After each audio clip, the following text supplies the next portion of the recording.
ಇದು ಹೊರ ಪ್ರಪಂಚ ನೋಡಿ ಹೇಳ್ತಾ ಇದೀಯ, ನಿನ್ನ ಆಂತರಿಕ ಪ್ರಪಂಚ ಹೇಳು ಮೊದಲು.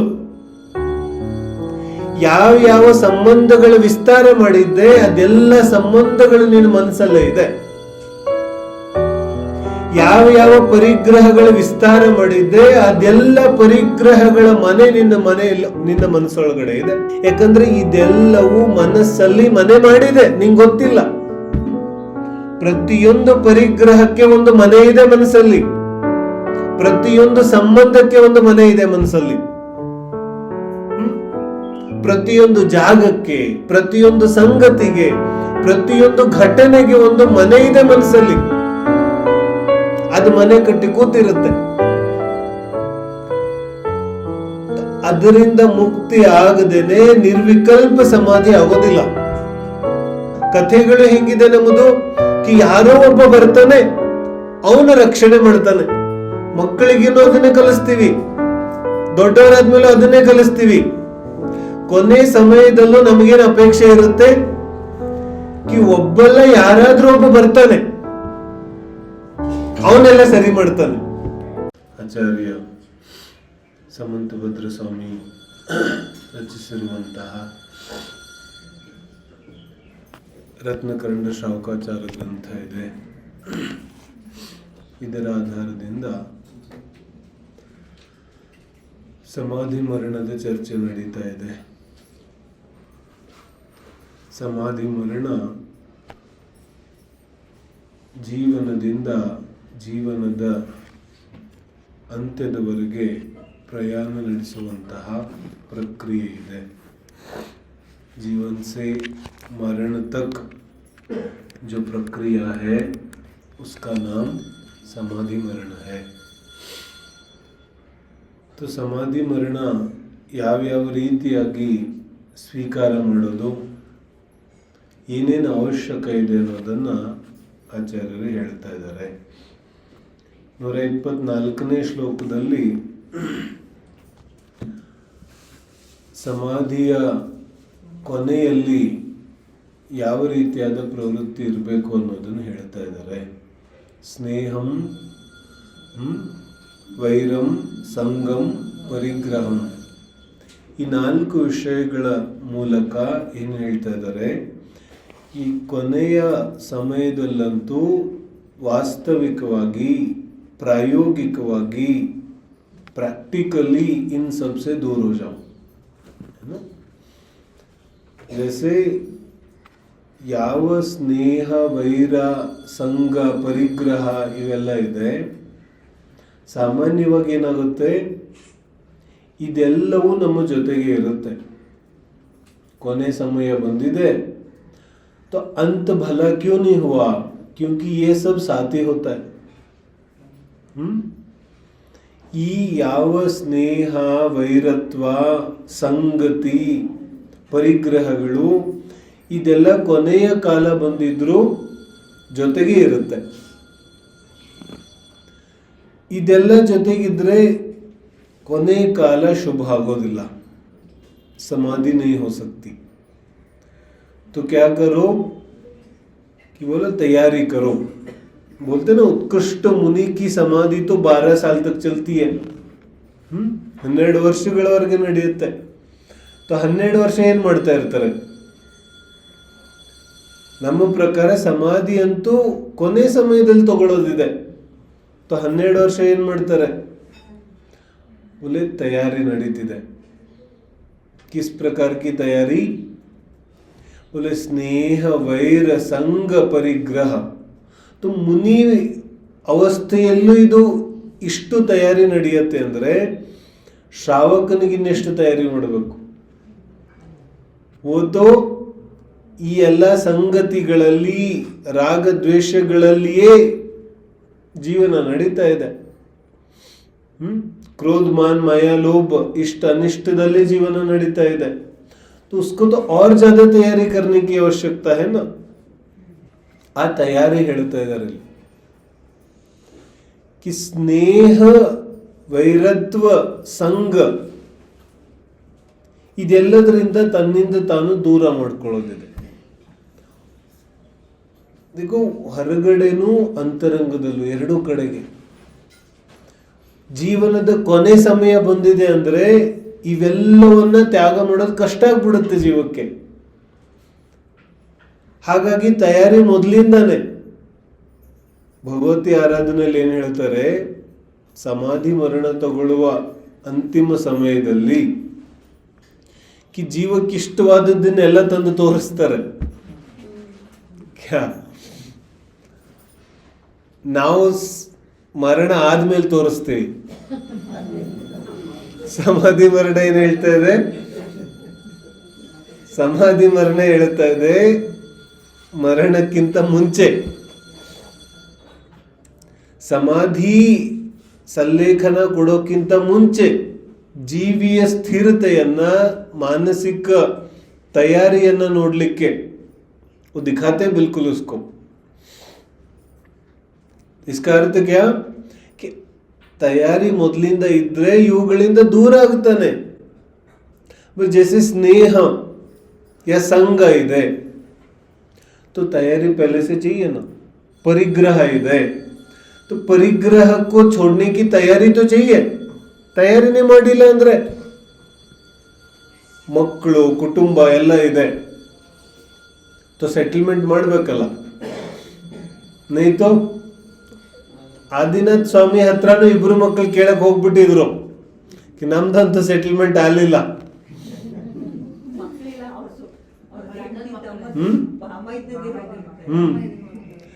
तो ಇಬ್ರು ಹೋಗಿರ್ತಾರಲ್ಲ, ಆಮೇಲೆ ಇಂದ್ರ ಬರ್ತಾನೆ, ಇವ್ರು ಸೆಟಲ್ ಮಾಡಲ್ಲ, ಈಗ ನಾನ್ ಬರ್ತೀನಿ ನಡಿ. है ना. तो मतलब क्या है कि ಈ ಸಂಘ ಪರಿಗ್ರಹ ಇದೆಲ್ಲದರಿಂದ ಸಂಪೂರ್ಣ ಇವನು ವಿರಕ್ತ ಆಗಬೇಕಾದ್ರೆ ವ್ಯಾವಹಾರಿಕವಾಗಿ ತಯಾರಿ ನಡೆಸಬೇಕಾಗುತ್ತೆ.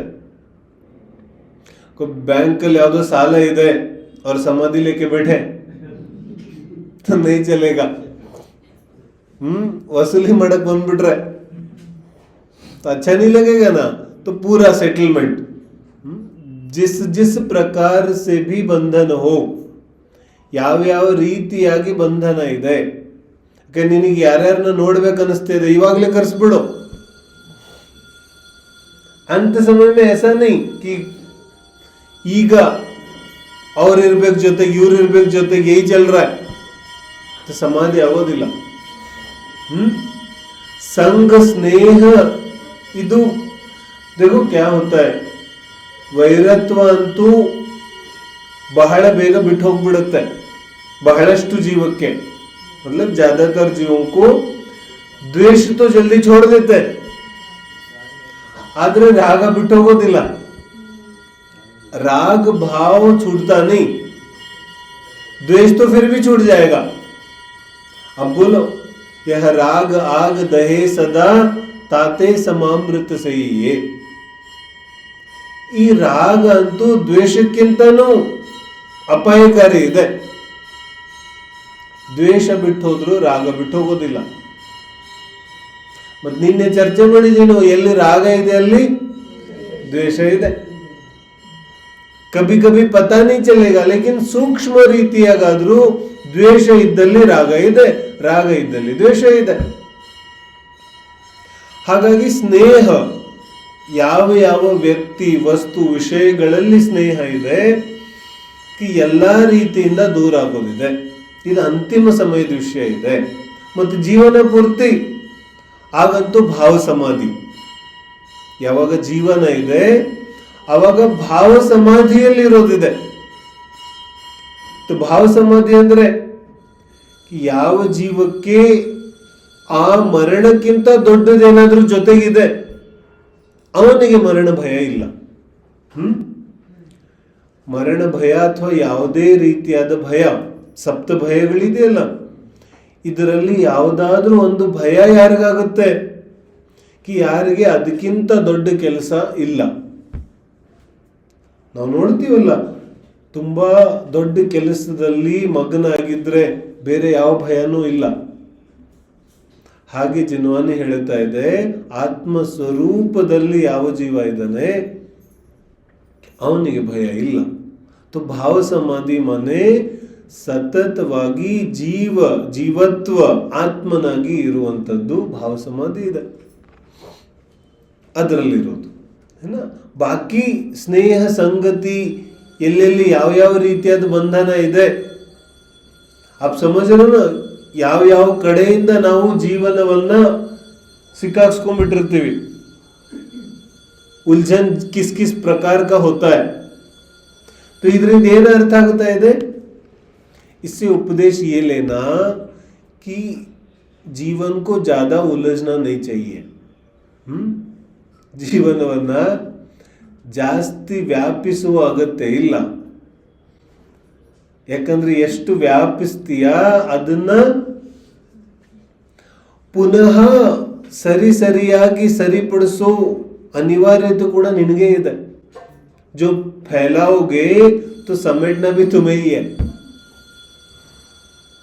ऐसा नहीं सोचना चाहिए कि दूसरा कोई आके समेटेगा, नहीं होगा ऐसा. ಅವರವರ ಜೀವನದ ವಿಸ್ತಾರವನ್ನ ಅವರವರೇ ಅನುಭವಿಸಬೇಕು. ಜೀವನದ ವಿಸ್ತಾರ ಒಬ್ಬನು ಮಾಡೋದು, ಅದನ್ನ ನಿಭಾಯಿಸೋರೊಬ್ಬರು. ಈ ತರ ಆಗೋದಿಲ್ಲ. जिसने जितना विस्तार किया है उसी को उसको समेटना है. ಬೇರೆಯವರು ಅದನ್ನ ಬರೋದಿಲ್ಲ ನಿಭಾಯಿಸಕ್ಕೆ. ಆದ್ರೆ ಪ್ರಪಂಚದ ಪರಿಪಾಟಿ ಏನಿದೆ, ವಿಸ್ತಾರ ಇವನ್ ಮಾಡ್ತಾನೆ, ಅದನ್ನ ನಿಭಾಯಿಸಕ್ಕೆ ಇನ್ನೊಬ್ಬರು ಬೇಕು. तो जिनवानी ಹೇಳ್ತಾ ಇದೆ, ನೈ ಇದು ಹೊರ ಪ್ರಪಂಚ ನೋಡಿ ಹೇಳ್ತಾ ಇದೀಯಾ, ನಿನ್ನ ಆಂತರಿಕ ಪ್ರಪಂಚ ಹೇಳು ಮೊದಲು. ಯಾವ ಸಂಬಂಧಗಳ ವಿಸ್ತಾರ ಮಾಡಿದ್ದೆ ಅದೆಲ್ಲ ಸಂಬಂಧಗಳು ನಿನ್ನ ಮನಸ್ಸಲ್ಲೇ ಇದೆ. ಯಾವ ಪರಿಗ್ರಹಗಳ ವಿಸ್ತಾರ ಮಾಡಿದ್ದೆ ಅದೆಲ್ಲ ಪರಿಗ್ರಹಗಳ ಮನೆ ನಿನ್ನ ಮನಸ್ಸೊಳಗಡೆ ಇದೆ. जितना विस्तार किया था वो बाहर में है या नहीं है, अंदर में तो बिल्कुल है. ಅರ್ಥ ಆಗ್ತಿದೆ? ಹೊರಗಡೆ ಇದೆಯೋ ಇಲ್ವೋ ಗೊತ್ತಿಲ್ಲ, ಆದ್ರೆ ಅದೆಲ್ಲ ವಿಸ್ತಾರ ನಿನ್ನ ಮನೆಯೊಳಗಡೆ ಅಂದ್ರೆ ನಿನ್ನ ಮನಸ್ಸಲ್ಲಿ ಇದೆ. ಯಾವಾಗಿಂದ? जन्म से लेकर आज तक जो कुछ भी विस्तार किया है वो सब अंदर में पड़ा हुआ है. ಯಾರ ಕೊನೆ ಸಮಯ ಬಂದಿದೆ ಅವರನ್ನ ಕೇಳೋದು. ಸಮझ में आ जाएगा कि ಏನೇನ್ ನೆನಪು ಬರ್ತಾ ಇದೆ. ಅದನ್ನ ಕೇಳಿದ್ರೆ ಎದುರುಗಡೆ ಅವನಿಗೆ ಆಶ್ಚರ್ಯ ಆಗುತ್ತೆ, ಇದು ನೆನಪು ಬರ್ತಾ ಇದೆ. ಯಾಕಂದ್ರೆ ಇದೆಲ್ಲವೂ ಮನಸ್ಸಲ್ಲಿ ಮನೆ ಮಾಡಿದೆ, ನಿಂಗೆ ಗೊತ್ತಿಲ್ಲ. जानते हुए या नहीं जानते हुए सारे ही विस्तार अपने मन में घर करके बैठे हुए होते हैं. ಪ್ರತಿಯೊಂದು ಪರಿಗ್ರಹಕ್ಕೆ ಒಂದು ಮನೆ ಇದೆ ಮನಸ್ಸಲ್ಲಿ, ಪ್ರತಿಯೊಂದು ಸಂಬಂಧಕ್ಕೆ ಒಂದು ಮನೆ ಇದೆ ಮನಸ್ಸಲ್ಲಿ. ಪ್ರತಿಯೊಂದು ಜಾಗಕ್ಕೆ, ಪ್ರತಿಯೊಂದು ಸಂಗತಿಗೆ, ಪ್ರತಿಯೊಂದು ಘಟನೆಗೆ ಒಂದು ಮನೆ ಇದೆ ಮನಸ್ಸಲ್ಲಿ. ಅದು ಮನೆ ಕಟ್ಟಿ ಕೂತಿರುತ್ತೆ. ಅದರಿಂದ ಮುಕ್ತಿ ಆಗದೇನೆ ನಿರ್ವಿಕಲ್ಪ ಸಮಾಧಿ ಆಗೋದಿಲ್ಲ. ಅದಕ್ಕೆ ಆಚಾರ್ಯ ಹೇಳ್ತಾ ಇದ್ದಾರೆ, ವೈರಂ ಸಂಗಂ ಪರಿಗ್ರಹಂ ಚಾಪಹಾಯ, ಇದೆಲ್ಲದರ ತ್ಯಾಗವನ್ನು ಮಾಡಿ. ತ್ಯಾಗ ಅಂದ್ರೆ ಏನು ಚರ್ಚೆ ಮಾಡಿದೀವಿ ನಾವು. ನಾಣಂ ಪಚ್ಚಖಾಣಂ, ಕಿ ಜ್ಞಾನವೇ ತ್ಯಾಗ ಇದೆ. ಯಾಕಂದ್ರೆ ಇದೆಲ್ಲ ಮನಸ್ಸಲ್ಲಿ ಮನೆ ಮಾಡಿದೆ. ಇದೆಲ್ಲ ಮನಸ್ಸಿಂದ ಇಳಿಬೇಕಿದೆ. ತ್ಯಾಗದ ಅರ್ಥ ಏನು? ಯಾವುದು ಮನಸ್ಸಲ್ಲಿ ಮನೆ ಮಾಡಿದೆ ಅದು ಮನಸ್ಸಿಂದ ಇಳಿಬೇಕಿದೆ. ज्ञान से उतरना कब होगा? उतरना तभी होगा जब उसकी कोई कीमत नहीं रहेगी. ಎಲ್ಲಿವರೆಗೆ ಆ ವಿಸ್ತಾರಕ್ಕೆ ಬೆಲೆ ಇದೆ, ಅದರಲ್ಲಿ ಸಾರ್ಥಕತೆ ಕಾಣಿಸ್ತಾ ಇದೆ, ಅದರಲ್ಲಿ ಏನಾದ್ರೂ ಹಿತ ಕಾಣಿಸ್ತಾ ಇದೆ, ಅಲ್ಲಿವರೆಗೂ ಅದರಿಂದ ಮುಕ್ತಿ ಆಗೋದಿಲ್ಲ. बाहर से भले छोड़ दो परिग्रह, अंदर से नहीं छूटेगा. ಅದಕ್ಕೇನು ಹೇಳ್ತಿದ್ದಾರೆ? ಅದರಲ್ಲಿರೋ ಹಿತ ಬುದ್ಧಿ ಇಷ್ಟ ಬುದ್ಧಿ ಇದು ದೂರ ಆಗಬೇಕು. ಅದಕ್ಕೆ ಹೇಳ್ತಾರೆ ಜ್ಞಾನವೇ ಪ್ರತ್ಯಾಖ್ಯಾನ ಇದೆ. ಸಮ್ಯಕ್ ಜ್ಞಾನದ ಕಣ್ಣುಗಳು ನಿನಗೆ ತೋರಿಸುತ್ತೆ ಇದೆಲ್ಲವೂ ನಿರರ್ಥಕ ಇದೆ. ಯಾರಿಗೆ ಸಮಾಧಿ ಜೊತೆಗೆ ಮರಣ ಇದರ ಅರಿವಿದೆ, ಅವನು ಗೊತ್ತಿದೆ ಕಿ ಇದಕ್ಕೆ ಎಕ್ಸ್ಪೈರಿ ಡೇಟ್ ಇದೆ, ಉಪಯೋಗ ಮಾಡ್ಕೊಳ್ಳೋದಿದೆ ಸಮಾಧಿಯ ತಯಾರಿಗೋಸ್ಕರ, ಇದನ್ನು ಉಪಯೋಗ ಮಾಡ್ಕೊಳ್ಳೋದಿದೆ ಸಮಾಧಿಯಲ್ಲಿ ಇರಕ್ಕೋಸ್ಕರ, ಸಮತಾ ಭಾವವನ್ನು ಪ್ರಕಟ ಮಾಡೋಕ್ಕೋಸ್ಕರ, ರತ್ನತ್ರಯ ಪ್ರಕಟತೆಗೋಸ್ಕರ, ಆತ್ಮ ಸ್ವರೂಪದ ಪರಿಚಯಕ್ಕೋಸ್ಕರ, ನನ್ನ ಪರಿಚಯಕ್ಕೋಸ್ಕರ ಇದನ್ನ ಸಮಯ ಮೀರುವ ಒಳಗೆ ಉಪಯೋಗಿಸ್ಕೊಳ್ಳೋದಿದೆ. ಇನ್ನು ಇವನಿಗೆ ಭಯ ಆಗೋದಿಲ್ಲ. देखो परलोकದ ಭಯ ಯಾರಿಗಾಗುತ್ತೆ? किसको होता है परलोक का भय? जिसका जीवन ठीक नहीं है. समझो, ಯಾರ ಜೀವನ ಬಿಲ್ಕುಲ್ ಪಾಪಮಯ ಇದೆ ಅಥವಾ ನಿಕೃಷ್ಟ ರೀತಿಯ ಜೀವನ ನಡೀತಾ ಇದೆ, उसको परलोक का भय. भाई एग्जाम भय यारिಗಿದೆ? समझ में आ रहा है ना? जो पढ़ाई नहीं करेगा उसको तो डर लगेगा ना. तो एग्जाम ಹಾಲಲ್ಲಿ ಕೂತಿದ್ದಾನೆ, ಅಯ್ಯೋ ಏನು ಯೋಚನೆ ಬರ್ತಾ ಇದೆ, ಅಯ್ಯೋ 3 ಅವರಲ್ಲಿ ಆನ್ಸರ್ ಶೀಟ್ ಇಸ್ಕೊಂಡ್ಬಿಡ್ತಾರೆ, आंसर शीट ಕಿತ್ಕೊಂಡ್ಬಿಡ್ತಾರೆ. किसको भय है? जिसको कुछ लिखना ही नहीं है. मत ಯಾರಿಗೆ ಬರೆಯಕ್ಕೆ ತುಂಬಾ ಇದೆ, ಅವನಿಗೆ 3 ಅವರ್ ಆದ್ಮೇಲೆ ಆನ್ಸರ್ ಶೀಟ್ ಕಿತ್ಕೋತಾರ ಅನ್ನೋ ಭಯ ಇದೆ ಏನು? ಇದಂತೂ ನಿಶ್ಚಿತ ಇದೆ. समय 3 घंटे ಸಿಕ್ಕಿದೆ, निश्चित ಇದೆ. इसको तो कोई बदल नहीं सकता. समय तो इतना ही मिला. अब जो काम करेगा उसको भय नहीं है, और जो काम नहीं करके चोरी करता है उसको भय है. अर्थ ಆಗ್ತಿದೆ? तो आयु कर्म तो निश्चित ಇದೆ, इसमें कोई गुंजाइश नहीं है. ಇದರಲ್ಲಿ ಏನು ವ್ಯತ್ಯಾಸ ಆಗೋ ಸಮಸ್ಯೆನೇ ಇಲ್ಲ. ಭುಜ್ಯಮಾನ ಆಯು ಅಂತೂ ಬದಲಾಗೋದೇ ಇಲ್ಲ, ಅದು ನಿಶ್ಚಿತ ಇದೆ. ಈಗ ಭಯ ಯಾರಿಗಿದೆ? ಯಾರದ್ದು ತಯಾರಿ ಇಲ್ಲ, ಯಾರಿಗೆ ತತ್ವ ಸ್ವರೂಪ ಸ್ವೀಕಾರ ಇಲ್ಲ, ಯಾರಿಗೆ ಪ್ರಕೃತಿಯ ನಿಯಮ ಒಪ್ಪಿಗೆ ಇಲ್ಲ, ಅವನಿಗೆ ಭಯ ಇದೆ. ठीकेನಾ? तो ಅದಕ್ಕೆ ತಯಾರಿ ಬಗ್ಗೆ ಹೇಳ್ತಿದ್ದಾರೆ. ಯಾರ್ಯಾರಿಗೆ ಯಾವ ಪ್ರಕಾರದ ಎಲ್ಲೆಲ್ಲಿ ಸ್ನೇಹ ಇದೆ ಹುಡುಕೋದು. ಮತ್ತೆ ಹಿಂದೆ ಏನ್ ಹೇಳಿದ್ರು? ಸ್ವಜನಂ ಪರಿಜನಂ ಅಪಿಚ, ಕ್ಷಮೆ ಕೇಳೋದು ಮತ್ತೆ ಕ್ಷಮೆ ಮಾಡೋ ಹಾಗೆ ನಾವು ಪ್ರಿಯ ವಚನವನ್ನ ಬಳಸೋದು. ಇಲ್ಲಿ ವಿಶೇಷ ಏನ್ ಹೇಳಿದ್ರು? ಮುಂದಿನ ಗಾಹೆಯಲ್ಲಿ ಎಲ್ಲರಿಗೂ ಕ್ಷಮೆ ಕೇಳ್ತಾ ಇದ್ದಾರೆ, ಆದ್ರೆ ಹಿಂದಿನ ಗಾಹೆಯಲ್ಲಿ ಏನ್ ಹೇಳಿದ್ರು? ಸ್ವಜನ ಪರಿಜನ, ಅಲ್ಲಿ ಕ್ಷಮೆ ಮಾಡಿ ಅಂತ ಸಾಮಾನ್ಯ ಮಾತಿಲ್ಲ. ಅಲ್ಲೇನ್ ಹೇಳ್ತಿದ್ದಾರೆ?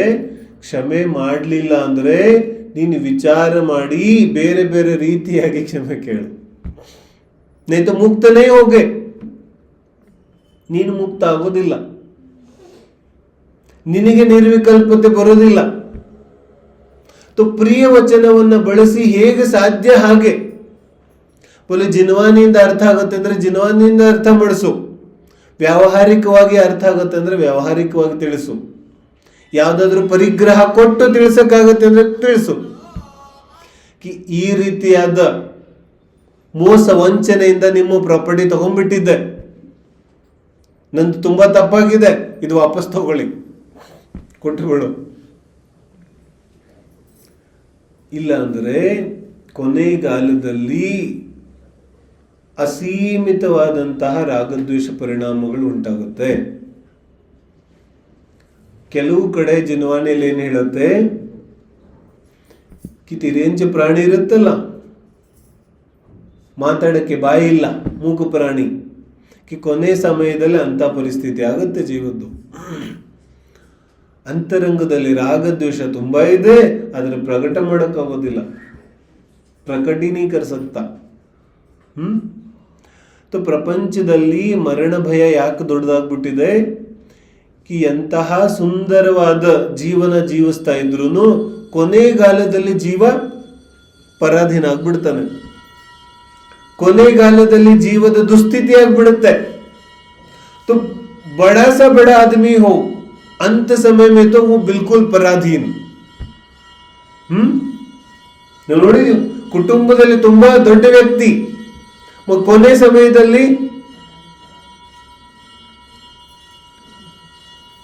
ಯಾರಿಂದನೂ ಒಂದು ಮಾತು ಕೇಳಿಲ್ಲ ಜೀವನ ಪೂರ್ತಿ, ಕೊನೆಗಾಲದಲ್ಲಿ ये सब क्यों? क्योंकि विरक्ति ಆಗಲಿಲ್ಲ. स्नेहम संगम परिग्रहम, ವಿರಕ್ತಿ नहीं हुई. ಆ ದೃಷ್ಟಿಯಿಂದ ಇದನ್ನ ಹೇಳಿದ್ರು. ಇನ್ನು ಮುಂದಿನ ಗಾಹೆಯಲ್ಲಿ ಇದರ ವಿಶೇಷ ಸ್ವರೂಪ ಹೇಳೋರಿದ್ದಾರೆ. ಸಾಮಾನ್ಯವಾಗಿ 125ನೇ ಶ್ಲೋಕ. ಆಲೋಚ್ಯ ಸರ್ವಮೇನಃ ಕೃತಕಾರಿತಮನುಮತಂ ಚ ನಿರ್ವ್ಯಾಜಂ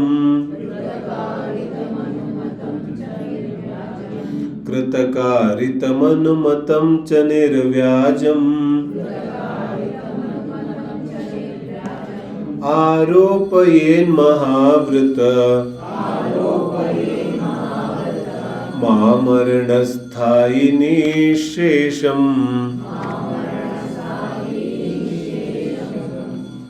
ಏನ್ ಹೇಳ್ತಿದ್ದಾರೆ? ಯಾವುದಾದ್ರೂ ಅಪರಾಧ ಮಾಡಿದ್ರೇನು ಮಾಡೇ ಇರ್ತೀವಿ. ಹೆಂಗೆ?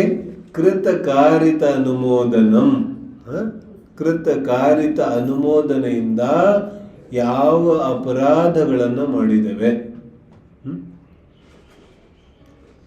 ಬರೀ ಕೃತ ಅಪರಾಧ ಮಾತ್ರ ನೆನಪಿರುತ್ತೆ ನಮಗೆ.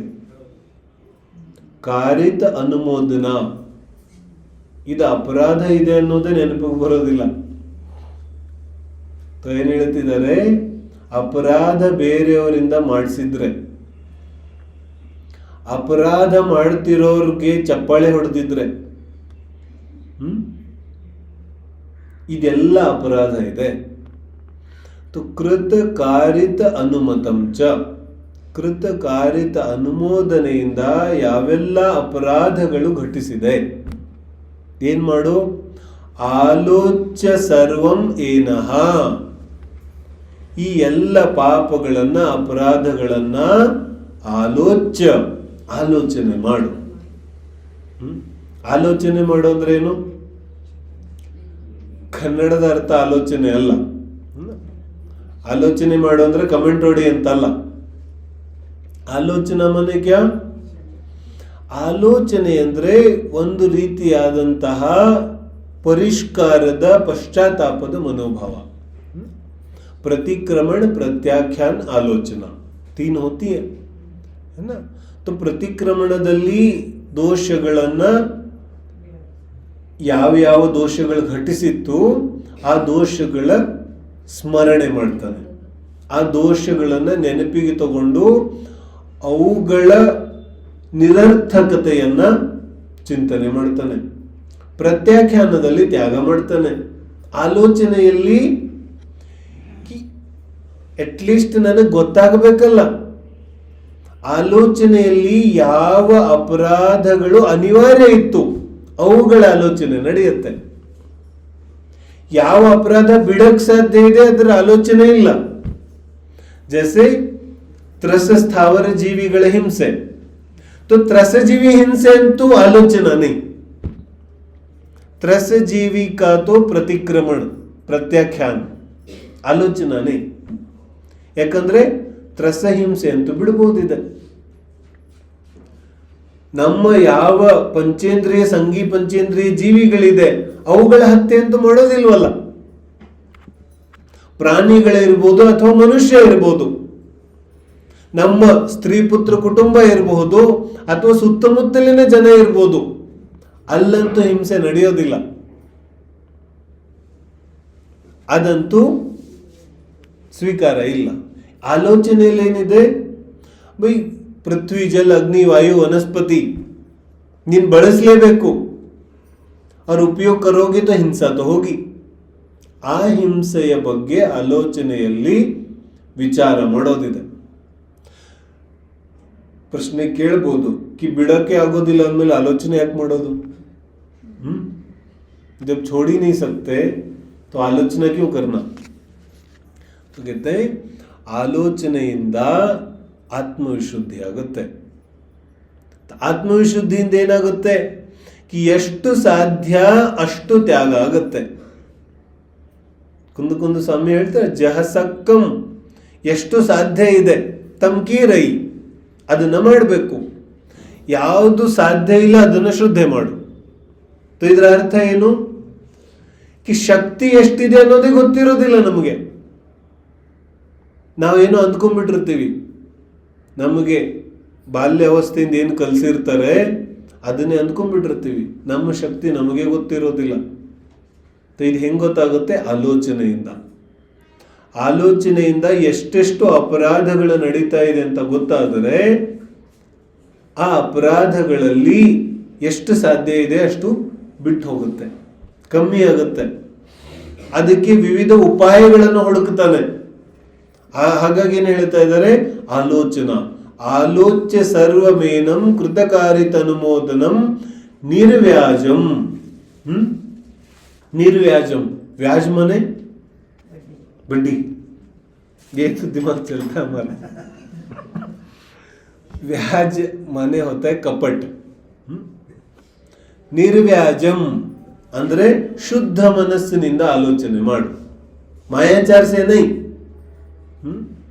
मायाचार माने कि ऐसा भी हो सकता है कि ಆಲೋಚನೆ ಮಾಡಿದ್ರೆ ಸಮಾಜದಲ್ಲಿ ಎಲ್ಲರೂ ಇವನು ತುಂಬಾ ಶುದ್ಧ ಇದ್ದಾನೆ ಅನ್ಕೋತಾರೆ, इसलिए आलोचना करता हूं. ऐसी आलोचना नहीं. ಆಲೋಚನಾ ಹೇಗೆ? ಕಪಟ ರಹಿತ, ಮಾಯಾಚಾರ ರಹಿತ, ಸ್ವಂತ ಆತ್ಮವಿಶುದ್ಧಿಗೋಸ್ಕರ ಆಲೋಚನೆ ಇದೆ. ನಾವು ಸಂಸಾರದಲ್ಲಿ ಮಾಡ್ತೀವಲ್ಲ कि ನನಗೆ ನನ್ನ ತಪ್ಪು ಸ್ವೀಕಾರ ಇದೆ, ಇದನ್ನ 20 ಸಲ ಹೇಳ್ತಾ ಇರ್ತೀವಿ. ಯಾತಕ್ಕೋಸ್ಕರ? कि ನನ್ನ ತಪ್ಪು ಸ್ವೀಕಾರ ಮಾಡುವಷ್ಟು ದೊಡ್ಡವನಿದ್ದೀನಿ ನಾನು. ತಪ್ಪು ಸ್ವೀಕೃತಿಯ ಹೇಳಿಕೆ ಕೂಡ ಯಾತಕ್ಕೋಸ್ಕರ? कि ನಾನು ತಪ್ಪು ಸ್ವೀಕಾರ ಮಾಡುವಷ್ಟು ದೊಡ್ಡ ಸ್ಥಿತಿ ನನ್ನಲ್ಲಿ ಇದೆ ಅಂತ. तो ये तो मायाचार हो गया. ऐसा नहीं, अपराध मान लिया तो मान लिया, ಅದ್ರ ಮೇಲೆ ಇನ್ನೊಂದು ಮಾತಿಲ್ಲ, ಅದು ನಿರ್ವ್ಯಾಜಂ. ಶುದ್ಧ ಮನಸ್ಸಿನಿಂದ ಅಪರಾಧ ಸ್ವೀಕೃತಿ. ಅಲ್ಲೇನಾದ್ರೂ ಶುದ್ಧ ಮನಸ್ಸಿಲ್ಲ, ಕಪಟತೆ ಇದೆ ಅಂದ್ರೆ ಫಿರ್ ಆಲೋಚನಾ ಕಿಸ್ ಕಾಮ್ ಕಿ? ಆ ಪ್ರತಿಕ್ರಮಣ ಪ್ರತ್ಯಾಖ್ಯಾನ ಆಲೋಚನೆಯಿಂದ ಏನೂ ಪ್ರಯೋಜನ ಇಲ್ಲ.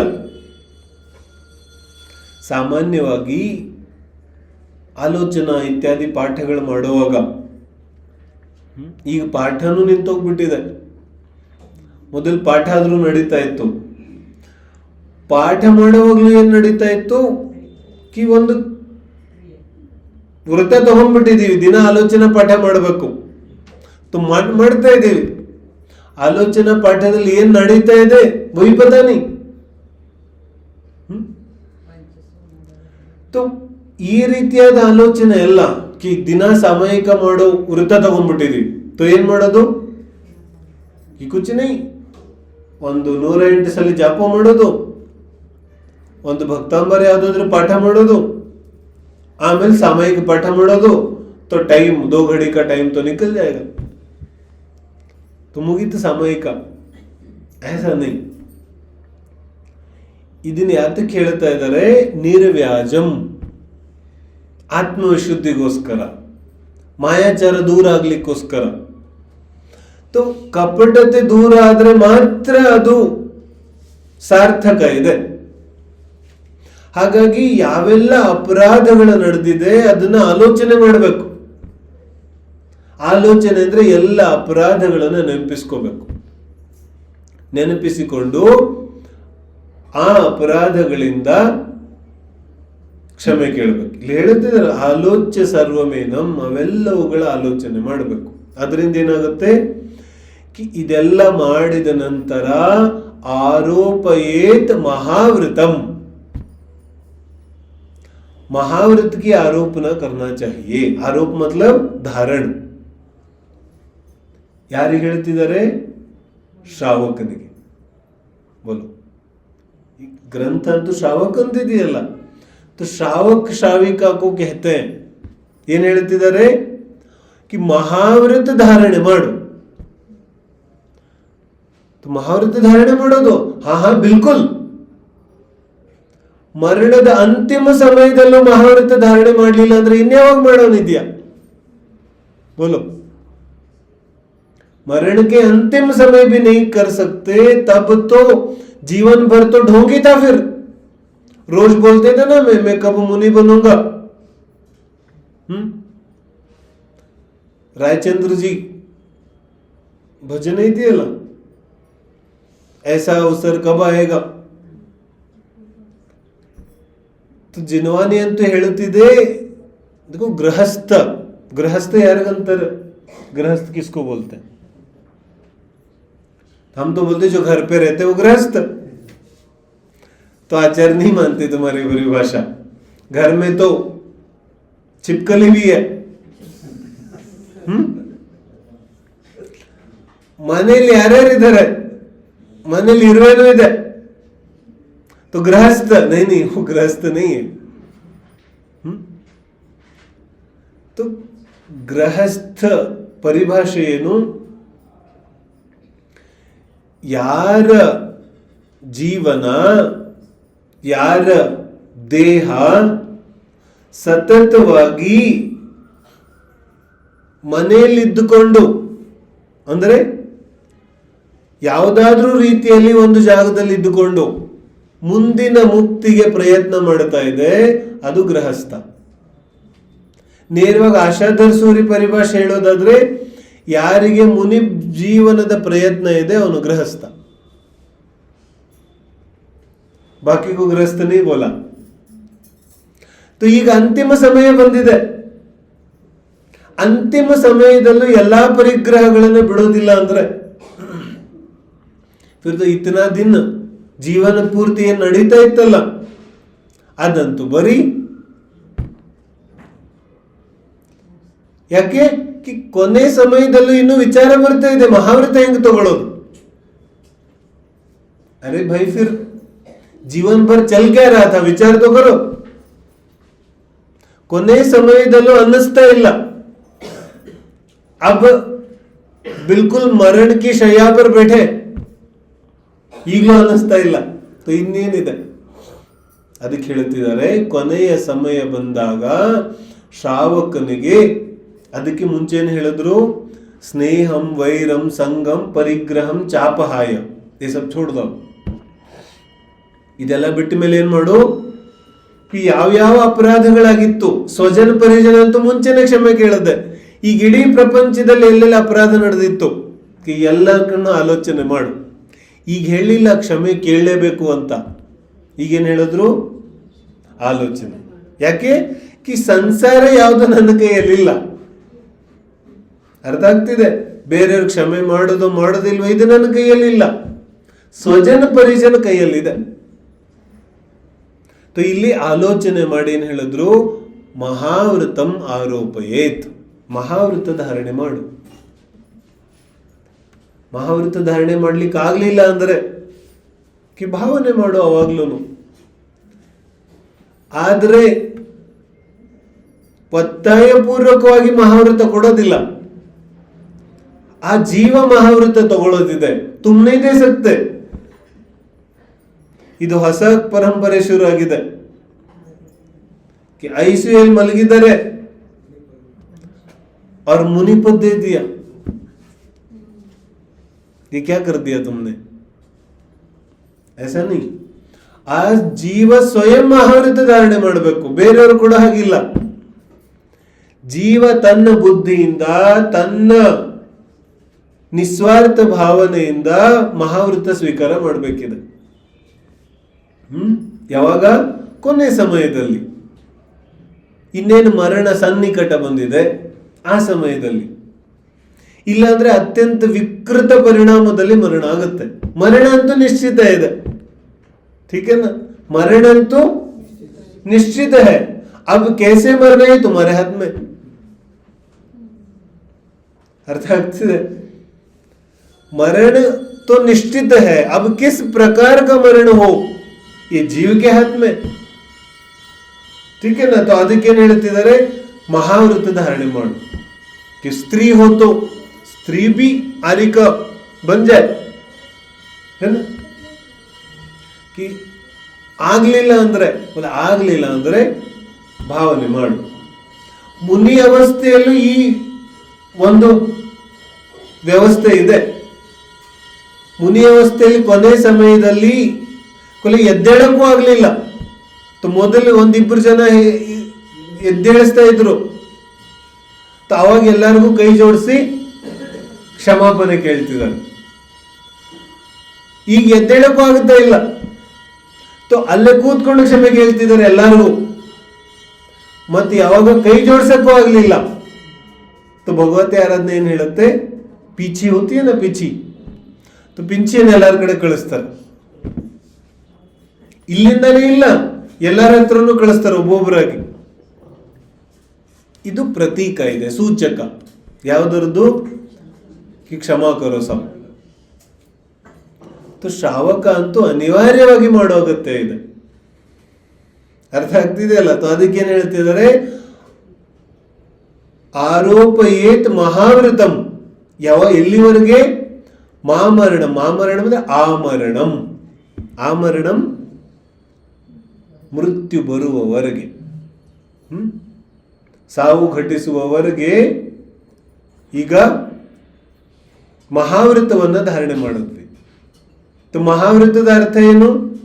ಬಿಲ್ಕುಲ್ ಆಹಾರ ನೀರು ಎಲ್ಲ ಬಿಡುತ್ತಾನೆ ಮಹಾವೃತದಲ್ಲಿ. ನೈ, ಮಹಾವೃತದಲ್ಲೂ ಆಹಾರದ ವಿಧಿ ಇದೆ, ಆದ್ರೆ ಮಹಾವೃತದಲ್ಲಿ ಪರಿಗ್ರಹ ಇಲ್ಲ. ಮಹಾವೃತದಲ್ಲಿ ಸಂಘ ಇಲ್ಲ, ಸಂಗತಿ. ಮಹಾವೃತದಲ್ಲಿ ದ್ವೇಷ ಭಾವ ಇಲ್ಲ, ಮಹಾವೃತದಲ್ಲಿ ರಾಗಭಾವ ಇಲ್ಲ.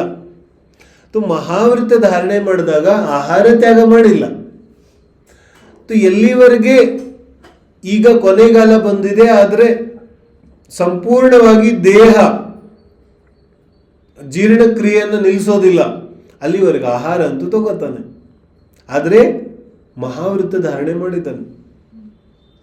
फिर संपर्क नहीं किसी का, जिनसे मिलना हो पहले ही मिल लो. बाद में कि ಏನೇನು ಸಮಸ್ಯೆ ಇದೆ ಅಂತ ನನ್ನ ಹತ್ರ ಬರಬೇಡಿ, ನಾನು ಇನ್ಯಾವ ಸಮಸ್ಯೆನೂ ಬಗೆಹರಿಸೋದಿಲ್ಲ. ಏನೇನಿದೆ ಇವಾಗಲೇ ಹೇಳ್ಬಿಡಿ ಪಹಲೆ. ಇದಕ್ಕಿಂತ ಒಳ್ಳೆ ವಿಷಯ ಏನಿದೆ कि ಜೀವನವನ್ನ ತುಂಬಾ ಸ್ಪಷ್ಟ, ನಿಖರ, सरलವಾಗಿ ಇಟ್ಕೊಳ್ಳೋದು बुद्धिವಂತಿಕೆ ಇದೆ.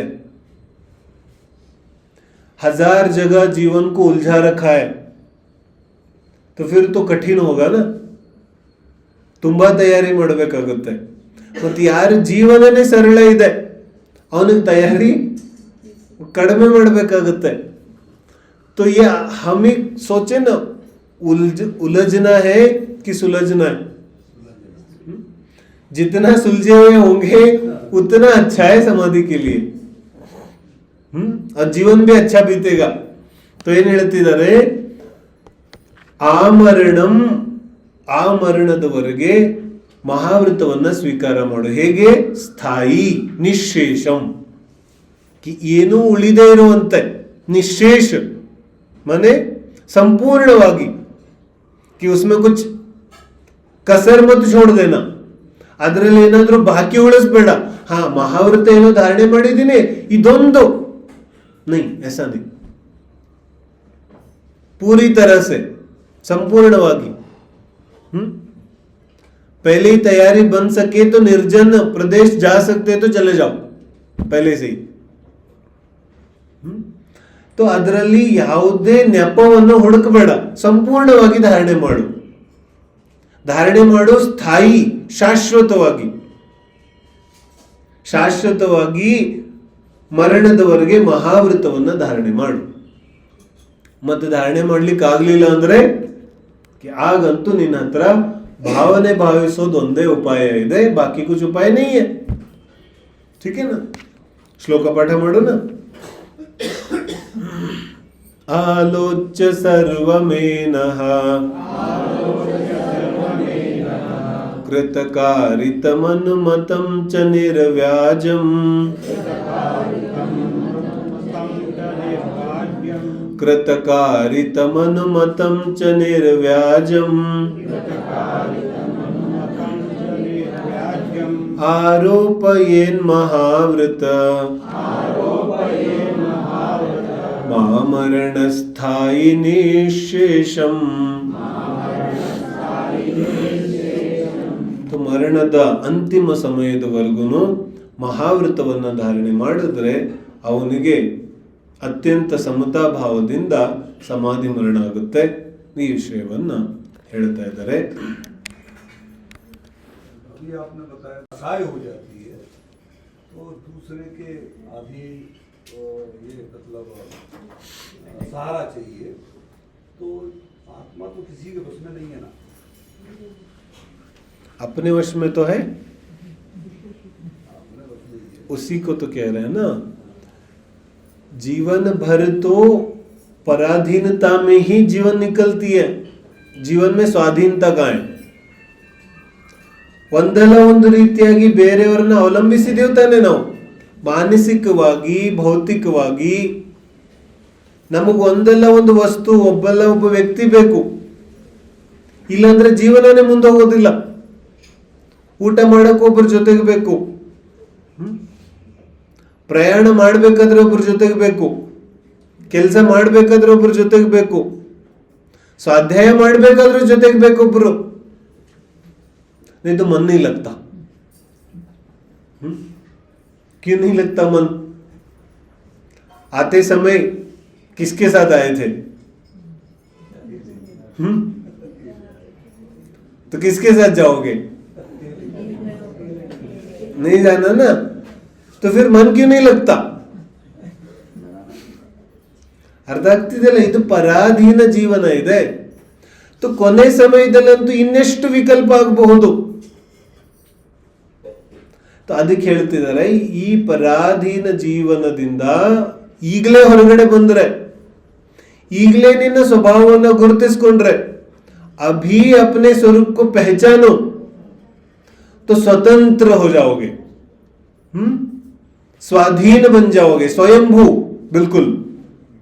तो ಯಾವ ಜೀವ ಈಗಲೇ ಸ್ವಯಂಭೂ ಇದ್ದಾನೆ ಅವನಿಗೆ ಮರಣ ಸಮಯದಲ್ಲಿ ವಿಕೃತ ಭಾವಗಳಾಗೋದಿಲ್ಲ. और यार जीवन बिल्कुल पराधीनतेले नड़ीता है, तो महिला खासकर ध्यान देना चाहिए. ये जो समाज ने पाठ पढ़ाया ना हम लोगों को कि ये महिला का जीवन तो पराधीन ही होता है. क्यों होता है पराधीन? क्यों होना चाहिए? बोलो, ये किसने बोला हमको? भाई ಸ್ವಾಧೀನ ಸ್ವಯಂಭೂ ಜೀವನ ಪ್ರತಿಯೊಂದು ಜೀವದ ಅಧಿಕಾರ ಇದೆ. ಯಾಕಂದ್ರೆ ಆ ಜೀವ ಶಾಶ್ವತ ತ್ರೈಕಾಲಿಕ ದ್ರವ್ಯ ಇದೆ. तो ಪ್ರತಿಯೊಂದು ದ್ರವ್ಯ ಸ್ವತಂತ್ರ ಇದೆ. तो पराधीन जीवन क्यों? किस लिए?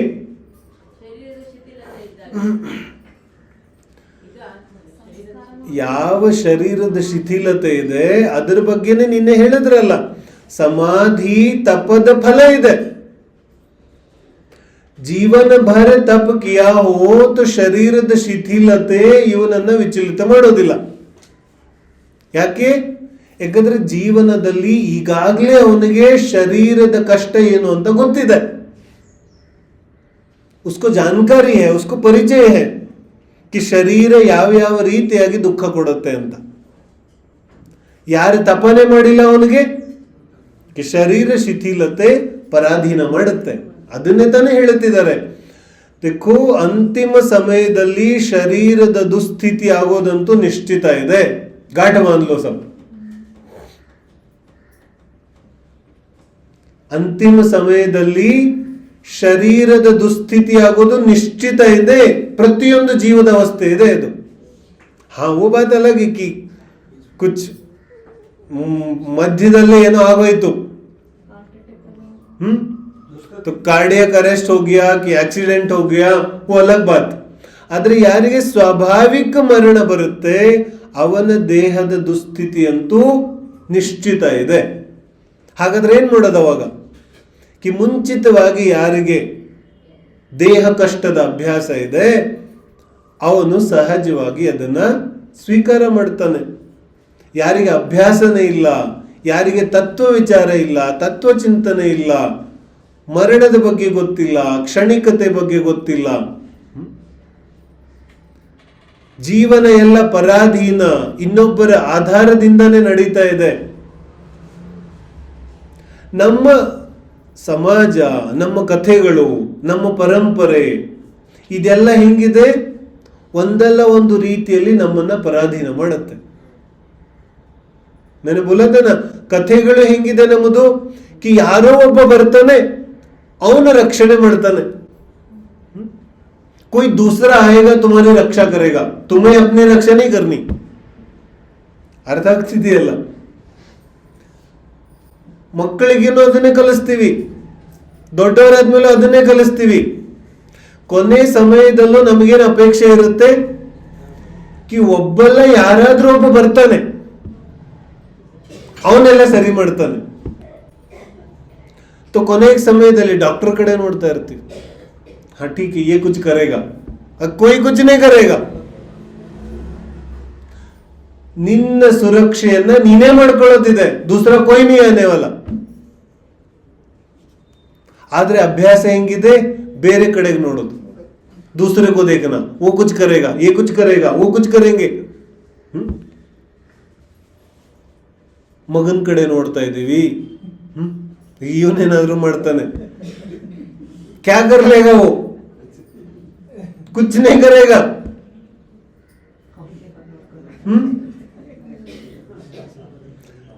कहीं कुछ होने वाला नहीं. ಅಂತಿಮ ಸಮಯದಲ್ಲಿ ಏನೂ ಸಾಧ್ಯ ಇಲ್ಲ. ಅಂತಿಮ ಸಮಯದಲ್ಲಿ ಮಾತ್ರ ಜೀವದ ಚೈತನ್ಯ, ಜ್ಞಾನ ಶಕ್ತಿ, ದರ್ಶನ ಶಕ್ತಿ ಅದು ಮಾತ್ರ ಕೆಲಸಕ್ಕೆ ಬರುತ್ತೆ.